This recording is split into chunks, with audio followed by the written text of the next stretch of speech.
Bonjour Thomas et merci d'avoir accepté notre invitation. Alors, tu as sorti en février dernier, si je ne m'abuse, ce livre qui s'appelle L'or et l'argent, guide complet pour comprendre et investir, préfacé par Simone Wapler. C'est un livre que j'ai vraiment adoré, qui reprend énormément de choses, effectivement comme est la promesse de ton titre, de ta baseline, pour comprendre avant d'investir. Je pense que c'est super important et c'est passionnant dans le cadre de l'or et de l'argent notamment. Donc on aura l'occasion d'en parler pendant cet entretien. Et donc en fait ma première question, ça va être tout simplement pourquoi maintenant, alors que tout le monde ne parle que des cryptos, que des FT, des NFT, pardon, des Et oui. SPAC et toutes ces choses très digitales et très compliquées. Pourquoi vouloir parler d'or et d'argent maintenant? Alors, déjà, merci. C'est vrai que c'est une question hyper intéressante parce que l'or et l'argent, c'est vrai que c'est au cours des siècles, au cours des millénaires, c'est toujours un repère financier. C'est quelque chose de stable qui se maintient malgré les grandes innovations, malgré les grandes bulles parfois aussi. Donc, c'est vrai qu'aujourd'hui, tout le monde peut parler crypto-monnaie, etc. Le contexte le veut aussi, hein. Peut-être que dans quelques mois, on en parlera un peu moins déjà. Ça, c'est une question de temporalité. J'ai fait plusieurs articles à ce sujet-là. Mais pourquoi le livre sur l'or? Tout simplement parce que c'est un actif qui se maintient. Et plus que ça, c'est un actif économique. Donc, c'est vrai que quand on aborde le sujet de l'or, on aborde forcément l'histoire économique et on aborde aussi l'économie elle-même, hein, puisque l'or, c'est un actif qui, même si ce n'est pas un des plus gros marchés en valorisation, l'or, c'est un actif qui est très corrélé à la conjoncture économique. Et donc ça, c'est vrai que c'est passionnant aussi, ce qui n'est pas le cas des crypto-monnaies encore, hein.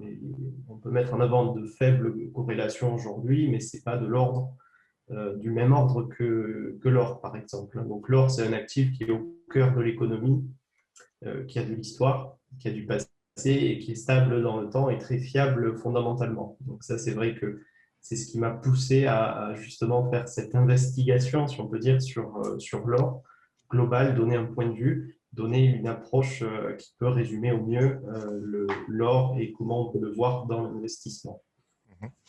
Et je rajouterais à ça qu'à un moment donné, tu dis dans ton introduction que en fait étudier l'or, c'est un peu étudier aussi le comportement humain, et puis on voit ça un petit peu tout au fil du livre, et c'est super intéressant. Alors justement, il y a une notion que tu dissèques un peu au tout début de ton livre, c'est la différence entre la monnaie et la devise. Est-ce que tu peux nous expliquer en quoi c'est important de faire cette distinction-là et... Vas-y. C'est vrai que la différence entre monnaie et devise, c'est bon, essentiel à comprendre. Alors, la monnaie, on peut le voir au sens de l'or et de l'argent. Historiquement, la monnaie, elle est apparue assez tardivement dans les échanges humains, à peu près vers moins 500 hein, globalement. Donc, c'est apparu quand même assez tardivement. Il y avait eu déjà, avant l'apparition de la monnaie, il y avait déjà beaucoup d'échanges. Mais c'est vrai que la monnaie a apporté quelque chose de quantifiable avec une valeur fondamentale.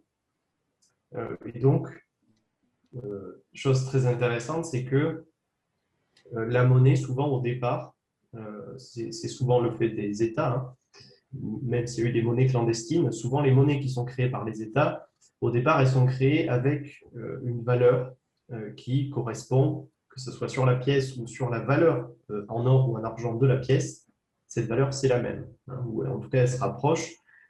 Et on observe souvent avec le temps qu'on a des gouvernements qui font trop de déficits, des gouvernements qui font trop d'aides publiques, des gouvernements qui perdent un peu le contrôle de la situation parce qu'ils font des guerres, etc. Et là, les gouvernements, ils ont besoin de trouver un moyen de financement. Et quoi de mieux que de manipuler la monnaie, forcément. Alors, à partir de ce moment-là, euh, la valeur de la pièce, finalement, initiale, elle va être dégradée, alors que la valeur qui aura marqué dessus, elle sera supérieure. Et donc ça, c'est un problème, hein, puisqu'il y a une distinction d'autant plus grande entre la monnaie et la devise. Et ce qui est intéressant de noter peut-être aussi, c'est que le crédit, il a un rôle central dans tout ça. Aujourd'hui, un billet de 100 euros, il ne vaut pas 100 euros. Le papier, il vaut quelques centimes tout au plus. Donc, voilà, c'est vraiment ça la distinction entre monnaie et devise. La monnaie, on pourrait dire que c'est un outil qui sert à échanger. Si on reprend, si on va un peu plus loin dans cette idée, la monnaie, c'est un outil qui sert à échanger avec quelque chose qui a une valeur intrinsèque, alors que la devise, c'est quelque chose qui représente une valeur, mais qui ne l'a pas forcément, pour ne pas dire presque jamais. Donc, c'est une distinction essentielle, puisque ça permet aussi de voir que l'importance de l'or monétairement, économiquement, aujourd'hui, bon, elle n'existe plus puisque les banques centrales sont dans un système flottant aujourd'hui, mais pendant des siècles, ça c'est resté vraiment, on a tenté de maintenir jusqu'au bout un lien entre monnaie et devise. Aujourd'hui, ce lien il est presque complètement inexistant, enfin inexistant dans le sens où la monnaie, la devise, pardon, n'a plus de valeur aujourd'hui finalement. Mhm. Il est très très proche de zéro par rapport à ce que c'était encore il y a un siècle, hein, par exemple. Mhm. C'est ça qui est Donc super voilà pour intéressant. expliquer, c'est vrai que c'est essentiel. Pardon, ouais. Ce qui est intéressant, c'est justement que tu expliques très bien dans ton livre que depuis finalement la Grèce antique, la valeur de la monnaie n'a cessé de diminuer. À chaque fois, chaque système a créé une déperdition de valeur de sa monnaie, une dilution. Euh, et c'est ça qui est intéressant. Et je pense que c'est un peu ton argument aussi, c'est de dire l'histoire se répète, quoi. Tout à fait, c'est vrai, c'est passionnant parce qu'on se rend compte finalement que l'histoire monétaire, ça accompagne l'histoire des civilisations et on a des cycles effectivement de dégradation monétaire très forte, des cycles aussi où la destruction monétaire aujourd'hui n'est plus opérante. Et ça, par exemple, c'est risqué puisqu'on a une dégradation monétaire continue. Historiquement, ça se termine à l'échelle d'une civilisation plutôt mal, en tout cas pour les institutions qui ont justement abusé de cette manipulation monétaire. Mhm. Alors c'est drôle parce que tu expliques des exemples où bah, à l'époque tu avais des pièces qui étaient 100% or et puis petit à petit on a commencé à ajouter d'autres choses dedans donc il y avait un petit peu moins d'or et puis finalement toujours moins. Et dans ces cas-là c'est assez facile de se représenter la perte de valeur Bien sûr. de la monnaie. Alors qu'aujourd'hui comme tout est en papier et que finalement on mesure que pour les gens qui veulent vraiment savoir la valeur de la monnaie par la quantité de masse monétaire et puis par la dette finalement qui est émise les dettes qui sont émises en permanence, mais c'est vachement abstrait quoi. C'est vrai, aujourd'hui, tout se fait par le crédit, tout à fait. C'est vrai que ça, c'est beaucoup plus illusoire finalement. Et puis, il y a une inflation derrière, hein. Ça se traduit aussi et surtout par l'inflation. L'inflation, aujourd'hui, elle revient progressivement, hein, en tout cas surtout sur les matières premières en ce moment. Bon, ça, c'est essentiellement du fait de la conjoncture. Mais globalement, c'est vrai qu'il y a une immense inflation, notamment sur les actifs, obligations, actions, etc. Et ça profite pour l'instant aux États qui ont besoin de se financer, hein. Sans le financement par la dette, aujourd'hui, les États, ils sont ruinés. Donc, Mm. il y a aussi cet aspect-là, c'est-à-dire qu'on est obligé de gonfler les marchés actions, les marchés obligations, et forcément, ça dévalue la monnaie, mais c'est une inflation qui est très localisée finalement à certains marchés. Avec les années, forcément, elle devrait peut-être se répercuter notamment avec la hausse de l'immobilier, etc. Et ce qu'il faut voir aussi, c'est que la hausse de l'inflation, hein, en tout cas sur les actifs, c'est très défavorable, notamment par exemple aux jeunes qui ont besoin de s'acheter une maison, des choses comme ça. Donc c'est une inflation, il y a des gens qui le payent, hein, dans la vie de tous les jours et on ne s'en rend pas forcément compte. Mhm. Alors Thomas, en quatrième de couverture, il y a ton éditeur qui a mis que tu étais un adepte de la théorie des cycles. Et donc je voudrais te demander justement, puisque tu parles beaucoup de toutes ces périodes historiques qui se sont enchaînées dans la première partie de ton livre, tu parles de l'historique, tu dis que de la Grèce antique à aujourd'hui, où on est dans une monnaie crédit, on est passé par le bimétallisme, on a abandonné les talons or avec des accords Bretton Woods. Donc, c'est très très clair quand tu nous expliques tout ça, avec cet enchaînement de périodes historiques, que aucun système monétaire ne dure. Alors, est-ce que tu peux nous dire quels sont les signes qui, pour toi, annoncent la chute, la fin de notre système monétaire actuel? Alors pour moi, ça serait, bon, aujourd'hui, on est dans un système qui est de plus en plus centralisé par les banques centrales, extrêmement centralisé par les banques centrales d'ailleurs, puisque c'est plus ou moins elles qui vont déterminer les tendances sur les devises, sur les marchés. Donc c'est une tendance qui est presque inquiétante, hein, parce que les banques centrales prennent des responsabilités, il peut y avoir des risques de dérapage, hein, forcément. Ça, c'est un premier aspect. Et le moment historiquement où il y a vraiment besoin de refaire une monnaie, où il y a besoin de tout refonder, de tout revoir, c'est souvent le moment quand il y a des réajustements forts au niveau économique. Je m'explique, par exemple, si on prend le bilan de la Banque d'Angleterre depuis 1700, on se rend compte que finalement, les banques centrales mènent des politiques expansionnistes régulières. Souvent, statistiquement, il y a plus de 80% de chances pour que ça dure 26 à 27 ans. Aujourd'hui, si les banques centrales ne vont pas continuer éternellement pendant plus de 10 ou 20 ans, ça va être compliqué de maintenir des politiques de baisse de taux éternelle, puisque ça baisse aussi la croissance potentielle, ça augmente l'endettement et ça dérègle, ça dérègle complètement le système. Donc ces politiques, elles ne sont pas éternelles. Et à mon avis, le signal important qu'il va falloir guetter, c'est au moment où les banques centrales vont commencer à se poser des questions, qu'est-ce qu'on fait maintenant? Puisqu'il va y avoir un vrai dilemme entre le poids de l'endettement, d'une part, entre les taux extrêmement faibles, d'autre part, la croissance. Voilà, donc les banques centrales vont se retrouver avec de telles responsabilités qu'elles ne vont pas pouvoir gérer, ça sera beaucoup trop centralisé au niveau économique. Donc le principal signal à regarder, ça sera quand on aura un retournement de ce cycle monétaire. Et à mon sens, il devrait se faire avant 15 ou 20 ans. Peut-être qu'il sera très progressif, mais globalement, l'autre signal aussi d'effondrement de la monnaie souvent, c'est quand les États perdent fondamentalement le contrôle des finances publiques.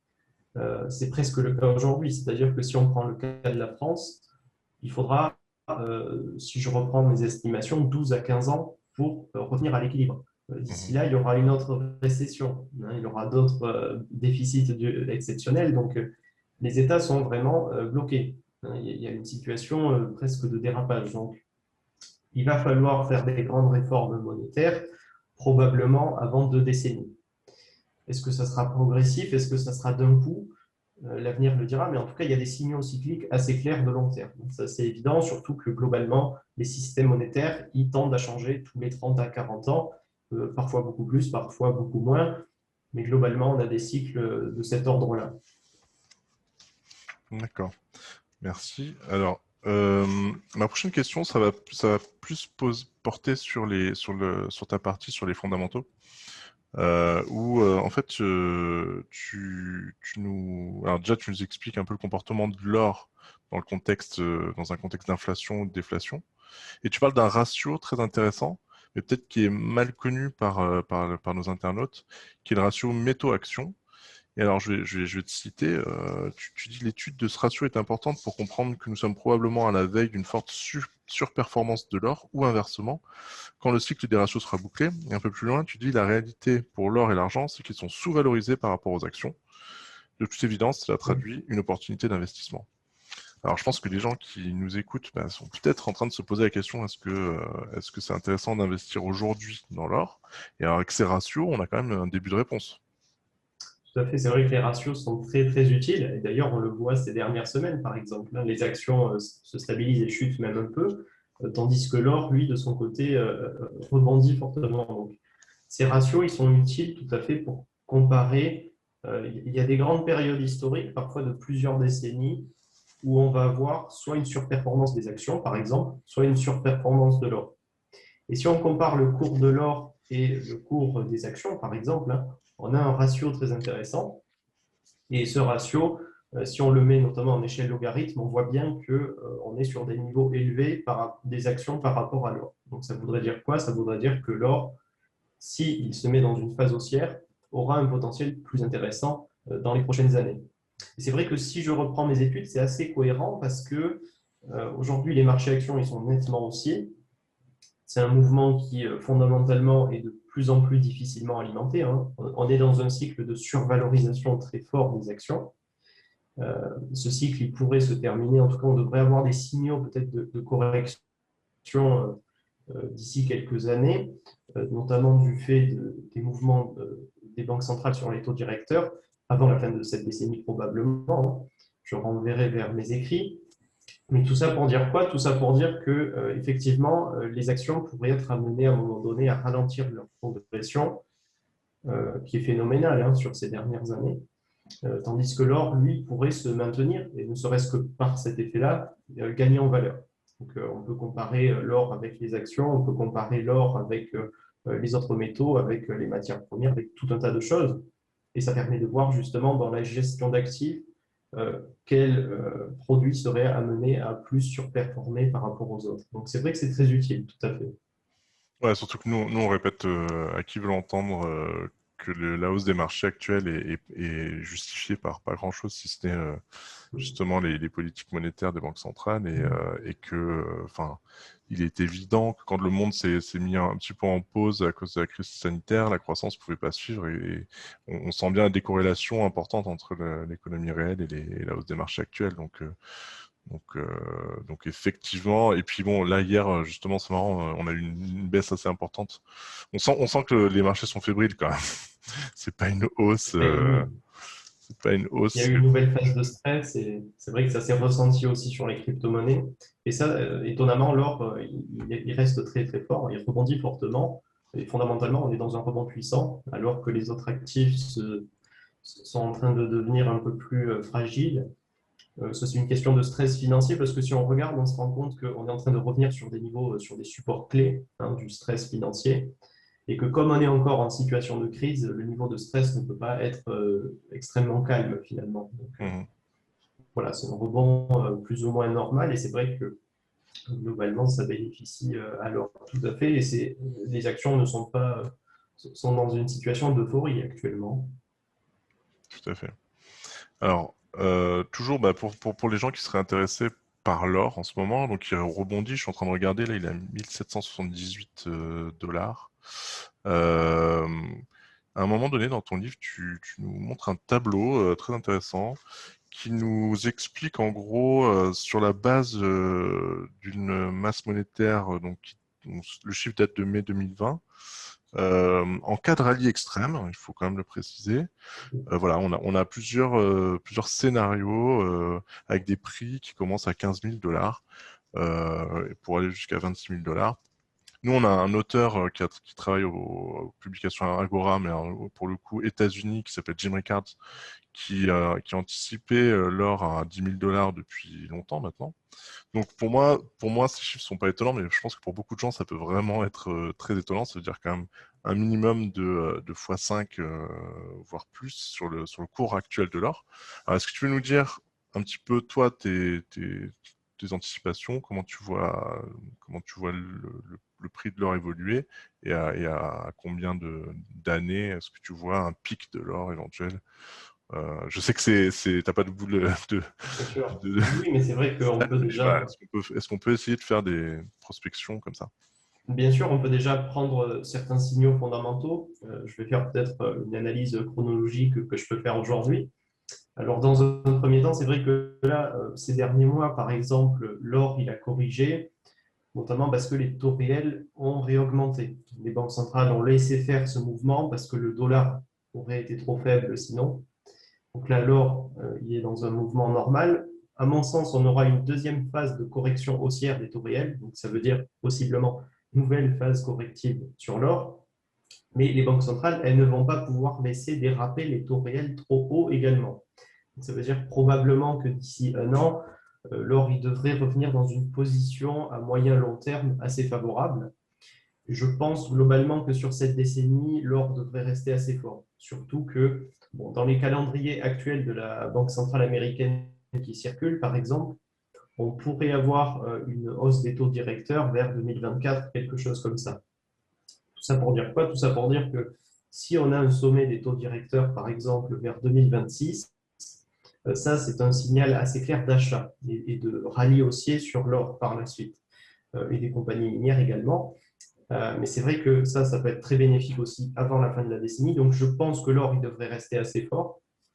Un niveau où il serait sous-valorisé, c'est peut-être les 1400, 1500, 1600 dollars éventuellement. Ça, par rapport au taux réel, il serait sous-valorisé. Et après, chose importante, c'est que si on regarde à la Chine, si on regarde à l'Inde, c'est des pays qui sont en très forte expansion, qui génèrent de l'inflation, de la demande d'or extrêmement forte. Et ces pays-là, ils vont continuer à être en croissance pendant 100, probablement gros risque jusque au milieu de la décennie 2030, hein, par rapport à la démographie, si on étudie tout ça. Donc ça, c'est un aspect. Et l'autre aspect, effectivement, ces prix de 10 000 dollars, de 15 000 dollars, c'est des prix évidemment très théoriques, mais c'est pour montrer quoi? C'est pour montrer que d'un point de vue monétaire, l'or est encore sous-valorisé. Et si demain on a une forte dégradation monétaire, ça peut montrer aussi le fait que l'or peut monter sans problème, sans grande résistance sur des niveaux élevés. Mhm. Et donc, on peut avoir un nouveau rallye haussier monétaire, cette fois-ci, sur l'or. Ça serait éventuellement le cas si on avait une crise de l'euro, par exemple, des choses comme ça. C'est des objectifs qui sont viables, mais encore une fois, sous réserve d'un contexte bien particulier. Mais voilà, c'est tout simplement pour insister sur le fait que monétairement, l'or peut être, l'or est d'ailleurs sous-valorisé, si on regarde ce ratio, justement. Mhm. Ok, merci. Justement pour expliquer ce qui pourrait éventuellement faire passer un nouveau paradigme, je continue hein, dans ton ouvrage, tu parles dans ton chapitre sur les prospectives du ralentissement de la croissance. Alors donc tu repars un petit peu des années 70 pour expliquer où on en est aujourd'hui. Et alors j'ai noté 3 facteurs qui me semblaient intéressants. Alors, tu dis que pour expliquer ce ralentissement de la croissance, il y a d'un côté l'avènement d'une culture socialiste, étatiste ou État-providence, on va dire. D'un autre côté, bah, tu en parlais, l'émergence de la Chine sur la table de jeu un peu capitalistique, qui n'était pas vraiment le cas jusque-là. Et enfin, l'avènement du crédit illimité. Donc toi, tu appelles un système de Ponzi, hein, tout simplement. Donc, est-ce que tu peux nous expliquer un petit peu voilà, où on en est aujourd'hui par rapport à cette longue déchéance et à tous ces événements qui se sont passés Ouais. historiquement? Alors, ce qu'il faut voir, c'est que, bon, on va faire un peu d'histoire économique, mais c'est vrai que ça permet aussi de contextualiser l'or aujourd'hui. Donc, à la fin des 30 glorieuses, années 70-80, on avait un contexte, on venait de sortir de l'étalon or, d'une part. Il y a plusieurs économistes qui ont mis en avant le fait que le risque, c'était de donner du pouvoir monétaire aux États. C'est exactement ce qui s'est passé en réalité. Rapidement, à partir des années 70-80, on est entré dans un équilibre de chute de l'inflation, de chute des taux et donc de chute de la croissance aussi. Ce processus, il a assez bien marché pendant 20 ans. Le problème, c'est que quand on arrive aux années 2000, avec la bulle Internet, il y a un besoin de monnaie important parce que cet équilibre, il commence à ne plus fonctionner. Et à partir des années 2000, c'est là où les banques centrales, à mon avis, font une erreur stratégique, c'est de commencer à mener des politiques expansionnistes. Et là, c'est irréversible, hein. On le voit aujourd'hui. On est entré, donc, ces 20 dernières années, à la moitié de cet équilibre, dans un système toujours pareil de chute de l'inflation, de chute des taux, de la croissance et donc de diminution de la hausse des salaires, par exemple. Et tout ça, ça a été justement aussi permis par la chute des taux réels et donc une forte création monétaire. Ce contexte aussi s'est favorisé par la concurrence de la Chine, etc. Mais ce qu'il faut voir aussi, c'est que la démographie en Europe, en Occident plus globalement, elle stagne et elle décline même, hein. Elle commence à décliner. Donc ça, c'est aussi un facteur explicatif. Et ce qu'il faut retenir globalement, c'est que oui, l'Occident est en train de s'affaiblir considérablement. Probablement probablement dans 10 ou 20 ans, le centre du monde, ça ne sera plus l'Occident, mais l'Asie, hein. Il faut saisir ça aussi. Et l'Europe sera probablement sur la 3e place internationale, en tout cas dans les relations géopolitiques, hein. Donc ça, c'est vrai que c'est un élément à saisir. Et l'or, globalement, dans tout ce contexte, il se maintient forcément. Et c'est ça qui est très intéressant à noter, c'est que ces 20 premières années de cet équilibre à partir des années 70-80, les 20 premières années ont très bien fonctionné au niveau économique. L'or a globalement stagné. Et à partir des années 2000, quand on a eu les premières défaillances de cet équilibre, quand il a fallu créer de la monnaie, l'or en a énormément profité. On est sur des performances à 4 chiffres. Donc ça, c'est vrai que c'est très intéressant parce que l'or, encore une fois, c'est un actif qui est corrélé au contexte économique. Le défi pour les banques centrales dans les prochaines décennies, ça va être de regarder à l'inflation, à la croissance, à toutes ces choses. Probablement que il y a des études qui ont été menées, alors j'ai plus la source, mais sur cette décennie, par exemple, la croissance potentielle estimée pour l'Europe est proche de 0%. Donc ça dit beaucoup de choses, hein. On devrait continuer dans cet équilibre pour l'instant, mais globalement, c'est très bénéfique alors, puisque ça génère des tensions économiques, hein, chez tous les agents, hein, chez les entreprises, les salariés et l'État qui ne cesse d'augmenter sa dette, ses déficits, et par-dessus tout, la pression fiscale. Et si on regarde plus en détail, par exemple, hein, on se rend compte que la dette publique, elle est corrélée au taux de chômage, assez fortement d'ailleurs. Donc ça, voilà, enfin, il y a beaucoup d'éléments explicatifs et on entre évidemment dans une ère d'État, à tort ou à raison, mais en tout cas, on entre dans une nouvelle ère politique, voire idéologique, hein, puisque les systèmes sociaux aujourd'hui sont en train d'imploser sur eux-mêmes. La question, c'est est-ce que la population va vouloir encore plus d'État ou au contraire revenir un peu en arrière? Donc ça, c'est la question finalement qui va émerger dans les prochaines décennies inconsciemment. Bah, écoute, on verra si l'histoire encore se répète une nouvelle fois ou pas. En tout cas, nous, on a une petite idée de la direction qu'il faudrait prendre, mais à un moment donné, tu dis qu'il faudrait 70 ans pour rembourser la dette publique. Alors, c'est drôle parce que tu viens de dire qu'on s'attendait à une croissance de 0%, mais il faut savoir que même pour arriver à une croissance de 0%, il faut sortir pas mal de dettes. Enfin, C'est c'est vrai. une croissance de 0% à crédit. C'est quand même dans une situation Oui, incroyable. ça c'est Et donc, paradoxal. ouais, et donc, tu disais, voilà, 70 ans pour rembourser la dette publique. Est-ce que ça prend en compte les dettes contractées pendant la crise sanitaire ou pas? Alors oui, j'avais fait une première estimation. Alors il faut savoir une chose.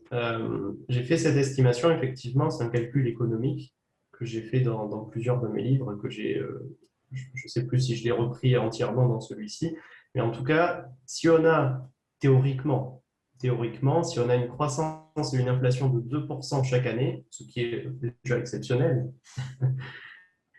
et qu'on n'a plus de déficit public, exceptionnel également, eh bien oui, il faudrait à peu près, en 2019, il fallait à peu près 60 ans pour rembourser toutes les dettes publiques, en tout cas à l'échelle de la France. Aujourd'hui, avec la hausse de la dette, il faudrait à peu près 70 ans.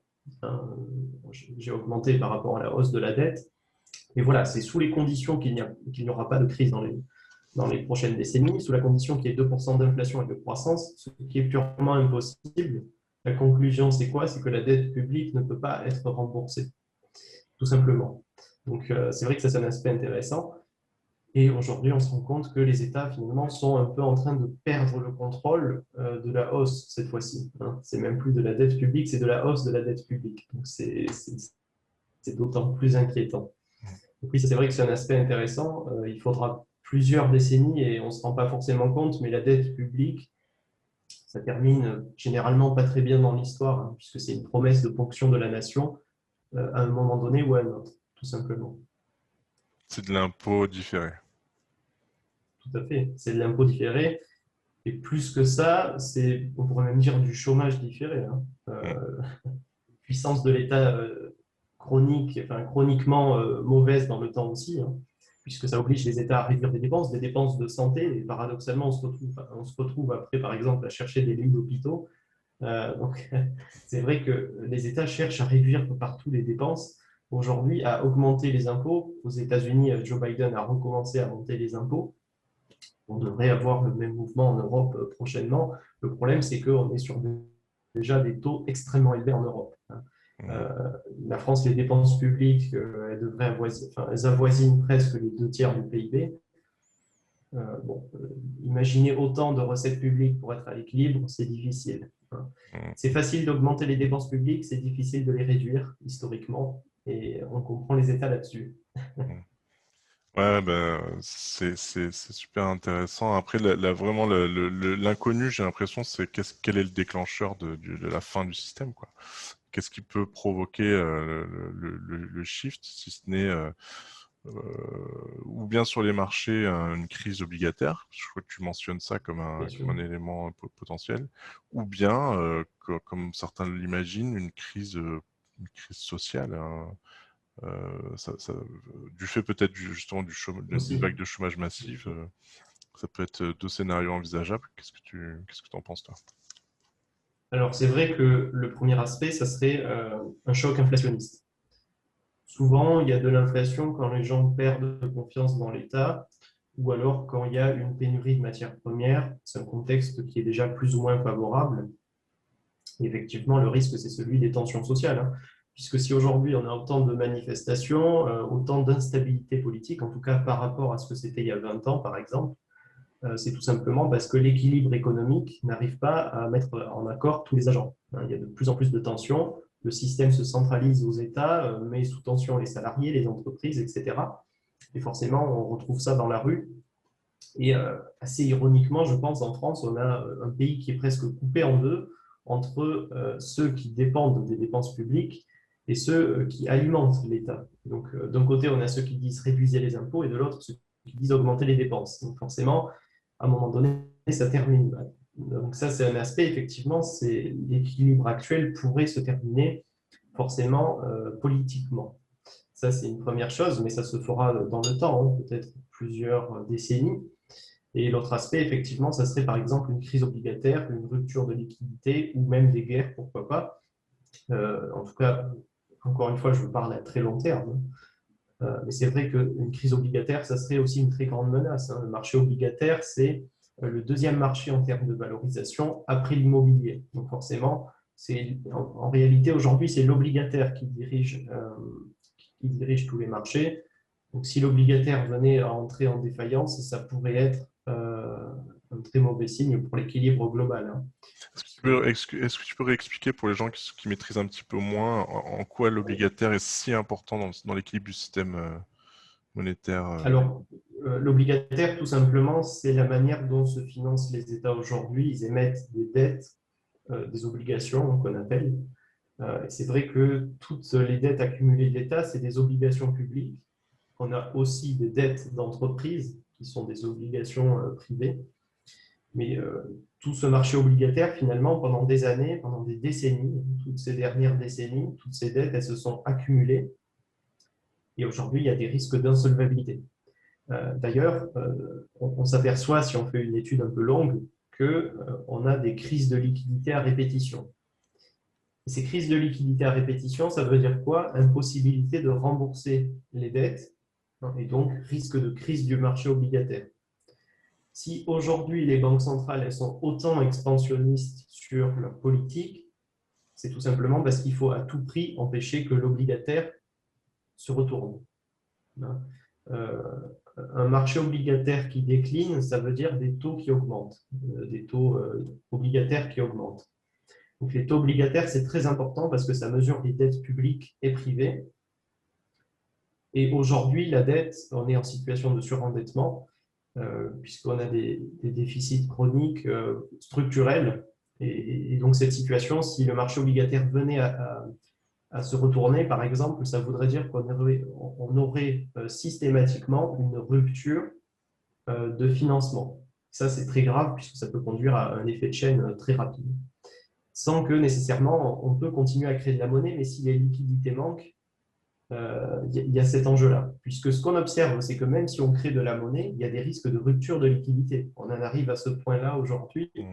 Pour les raisons que j'explique, c'est un cercle vicieux monétaire. Donc ça, c'est voilà, mais c'est vrai que ça pourrait venir soit de l'obligataire, soit politiquement, à mon sens, hein, essentiellement. Tout à fait. Et je pense que dans les deux cas, l'or reste la valeur refuge. Et je pense que ce qui est aussi important de préciser, peut-être, c'est que les acteurs financiers, finalement, ils ont beaucoup d'argent, mais ils ont aussi très peur de le perdre. Et donc, ce qu'ils recherchent avant tout, c'est de protéger leur argent. Donc, et historiquement, les obligations, c'était quand même, d'État notamment, c'était quand même un actif un des plus sûrs.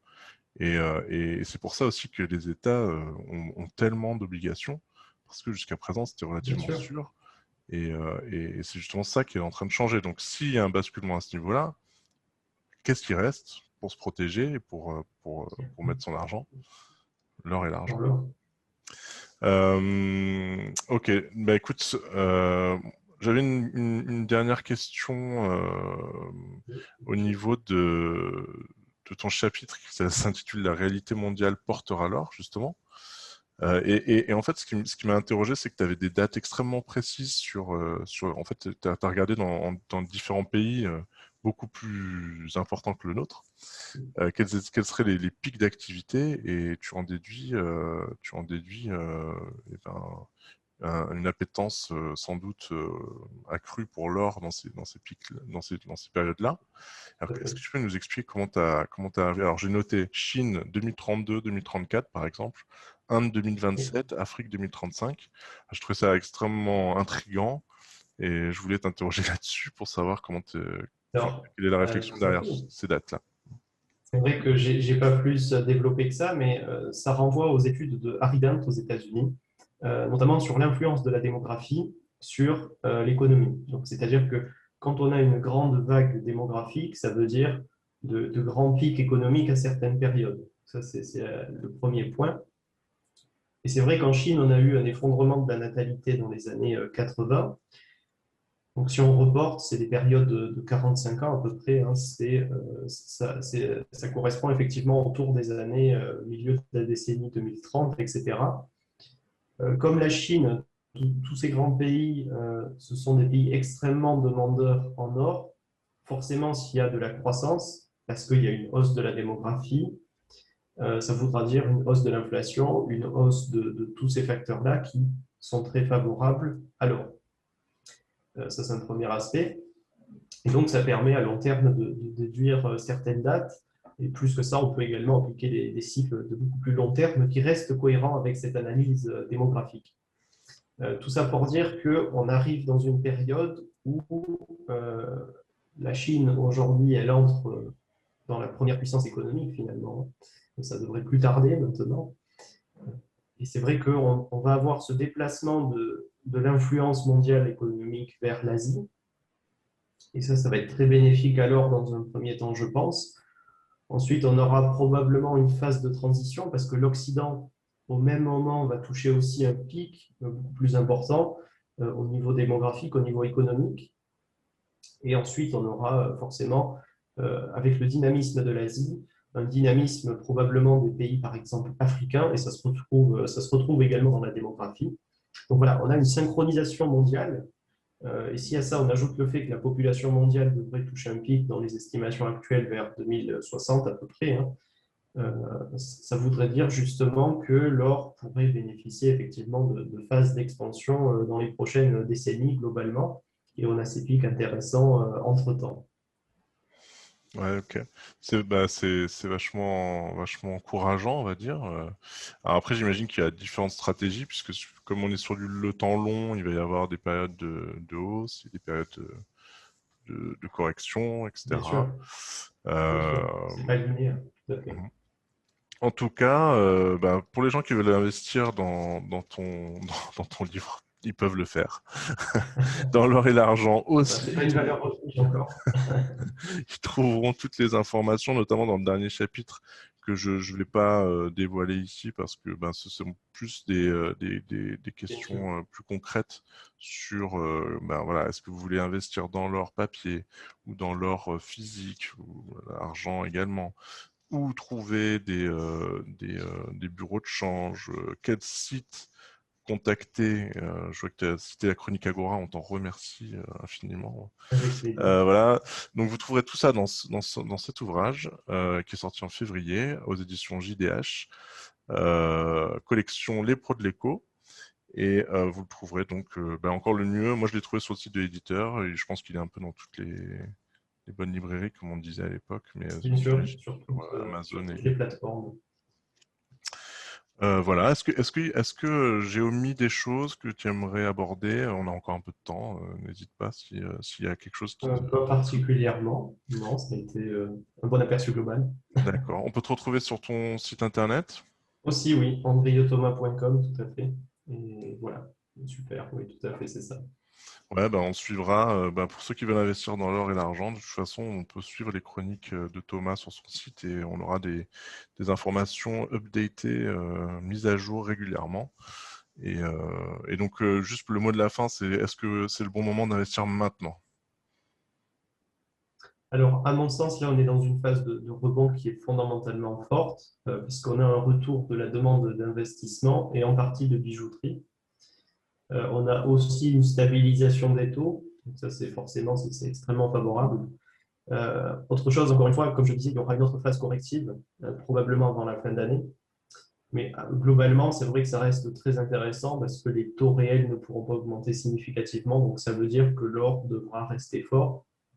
Donc, dans une perspective de plusieurs années, je pense qu'on est sur des niveaux encore raisonnables. Tout à fait. Très bien. Bah, Thomas, merci. Et Avec puis plaisir. à Merci de très m'avoir bientôt entendu. pour le prochain livre.